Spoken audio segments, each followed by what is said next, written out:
everyone. So today we will discuss the El Filibusterismo. So El Filibusterismo as a sequel. El Filibusterismo, often shortened to El Fili, written by Jose Rizal, served as a sequel to his early novel Noli Me Tangere. So El Filibusterismo is all about the revolution, yung pagpanakop ng mga Spaniard sa atin. And then El Filibusterismo is dedicated sa tatlong paring martir na si Gomburza, Gomez, Burgos, and Zamora. So, continuation of the theme. While Noli Me Tangere represents the social concern in the more idealistic and romantic tone, El Fili adopts a darker and a more revolutionary approach.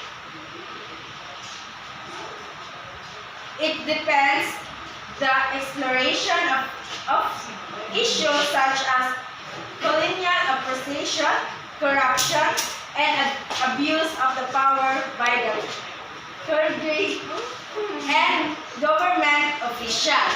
Next is evolution of the characters. Many characters from Noli Me Tangere reappear in El Fili with significant challenge and their circumstances. So, from inside the protege, Crisostomo Ibarra has transformed into Simon. So, di ba sa Noli Me Tangere is ang pangal, di ba sa Noli Me Tangere is Crisostomo Ibarra si Jose Rizal. Pero pag abot niya sa El Filibusterismo, siya na si Simon. Next, number 3 is different focus. While Noli Me Tangere highlight personal struggles and social criticism, El Filibusterismo certain on political revolution and their border fight for freedom. It underscored the consequences of the colonial oppression, offering a more aggressive call of change. Impa ay symbolism and allegory. Like its predecessor, El Fili is a rich and symbolism. El Fili is symbolized, it portrays the very disconnected among Filipinos and the colonial system through the story of the Simon clan and upstream. Then the number 5 is impact and legacy. El Filibusterismo inspired Filipino national consequences and become instrumental in the Philippines revolution against the Spanish rule. So writing El Fili is the background and content. After the publication of Noli Me Tangere in 1887, Rizal faced backlash from the Spanish authorities and from its critical portrayal and colonial system. So, isulat ni Rizal ang El Filibusterismo in 3 years. Inspiration and vision. So, Rizal wrote El Filibusterismo with the aim of exposition and of the sincere nature of Spanish colonialism and the futility of reform under the such as system. Number 3 is the writing process. So, natuwa siya.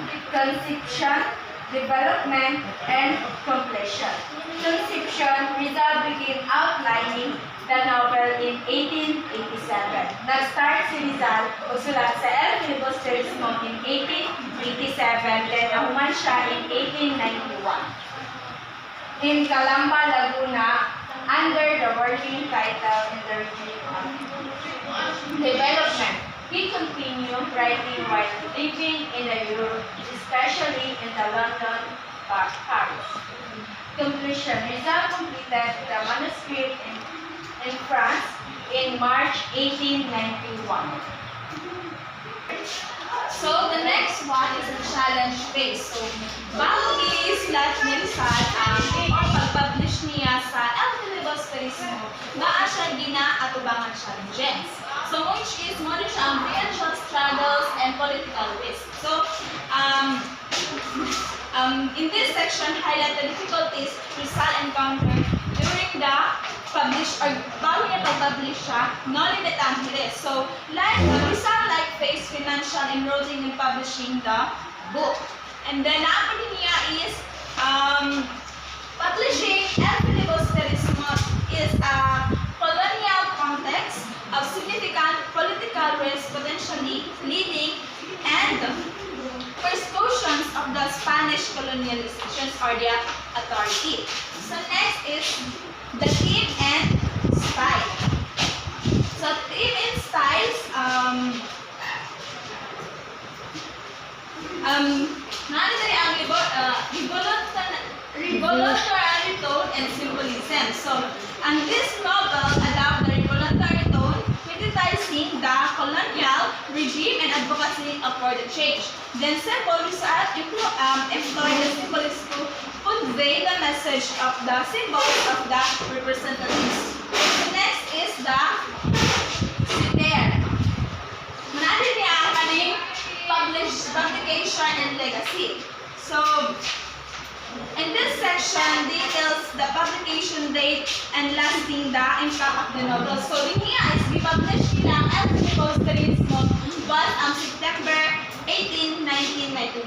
So, Rizal encouraged the writing El Filibusterismo the role and the national hero as a martyr of the freedom. So, next is El Filibusterismo. Is the questioning.